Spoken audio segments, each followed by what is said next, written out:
You ever have one of those moments where you realize your life is about to change forever, but you have no idea just how bad it's going to get?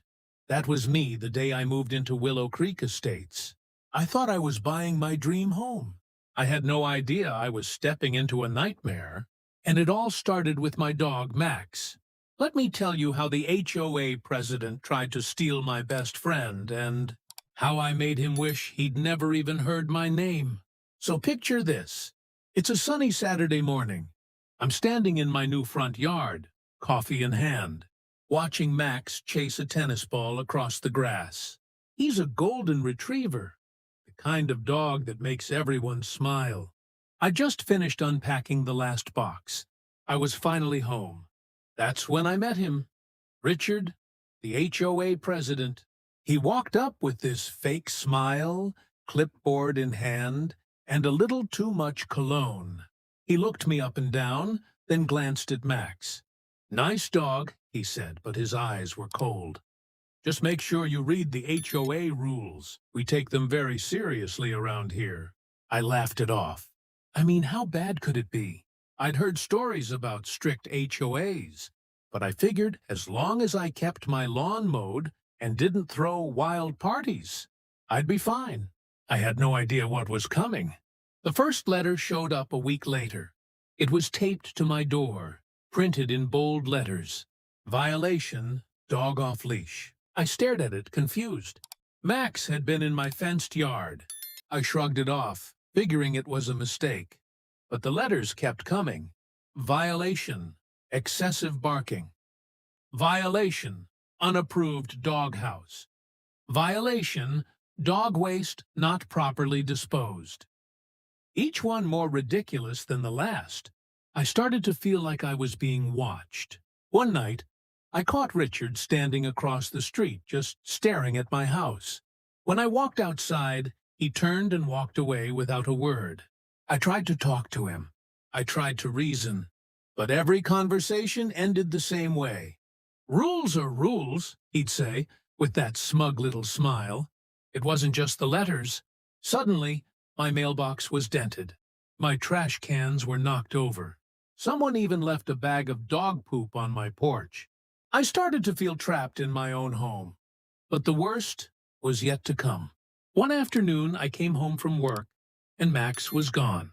His collar was on the porch, but the gate was locked. I ran through the neighborhood, calling his name, panic rising in my chest.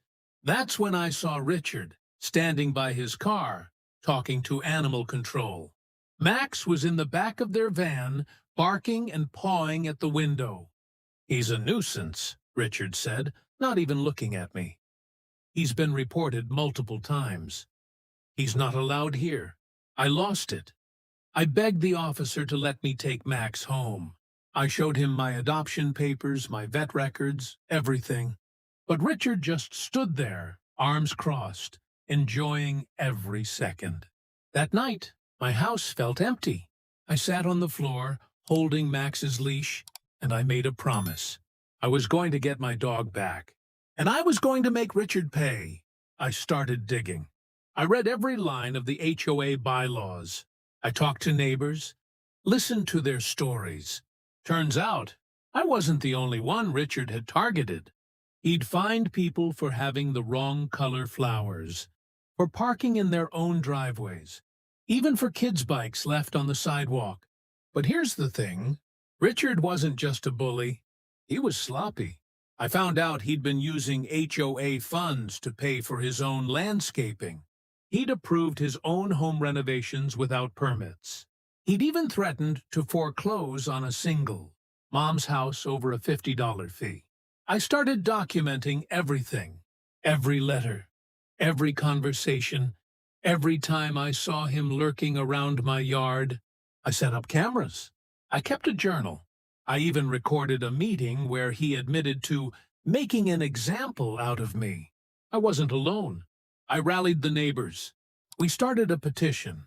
We demanded a special meeting. The more we talked, the more stories came out. People were angry. People were scared, but now they were ready to fight back.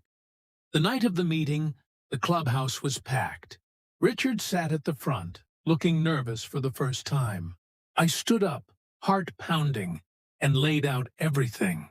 The harassment, the misuse of funds, the threats. I played the recording of him bragging about targeting me. The room exploded. People shouted. Someone called for a vote. In less than an hour, Richard was out, removed as president, banned from the board, and under investigation for fraud. But I wasn't done. I filed a complaint with the city. I got a lawyer. I sued for harassment and emotional distress. And I won. Richard had to pay my legal fees, return the money he'd stolen, and issue a public apology. And Max? I got him back the next day. The whole neighborhood cheered when I brought him home. He ran circles around the yard, tail wagging, happier than ever. Now, when I walk through Willow Creek Estates, people wave. Kids play in the street. Dogs bark and chase each other. The new HOA board is fair and friendly. And Richard? He moved out. No one's seen him since.